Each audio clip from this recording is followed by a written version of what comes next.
ଶୀତ ଦିନ ଆରମ୍ଭ ହେଲା ଆଉ ମାର୍କେଟ କୁ ମେଥି ଶାଗ ଆସିଗଲା। ମୁଁ କିଛି କାମରେ ଟୋଟୋରେ ବସି ମାର୍କେଟ ଦେଇ ଯାଉଥିଲି ଆଉ ନଜର ପଡ଼ିଲା ମେଥି ଶାଗ ଉପରେ।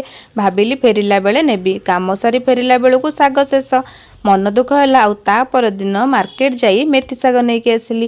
ଆଉ ଘରକୁ ମେଥି ଶାଗ ଆସିଲା ମାନେ ମେଥି ପରଟା ତ ନିଶ୍ଚିତ ହେବ। ମେଥି ପରଟା ବନେଇବା ପାଇଁ ମେଥି ଶାଗକୁ ବାଛି ତାକୁ ଧୋଇ ଛୋଟ ଛୋଟ କରି କାଟି ଦିଅନ୍ତୁ।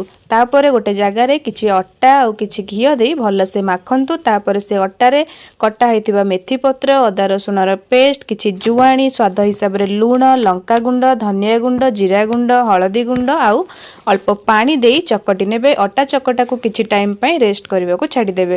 ତାପରେ ଛୋଟ ଛୋଟ ଗୁଳା କରି ରୁଟି ସେପ୍ର ହେଉ କିମ୍ବା ସ୍କୋୟାର ନହେଲେ ତ୍ରିଭୁଜ ପରି ଯେମିତି ଆପଣଙ୍କର ଇଚ୍ଛା ବେଲି ତେଲ କିମ୍ବା ଘିଅ ଦେଇ ସେକି ଦିଅନ୍ତୁ। ହେଇଗଲା ଆପଣଙ୍କର ମେଥି paratha. Please like, share and subscribe this channel. Thank you for watching.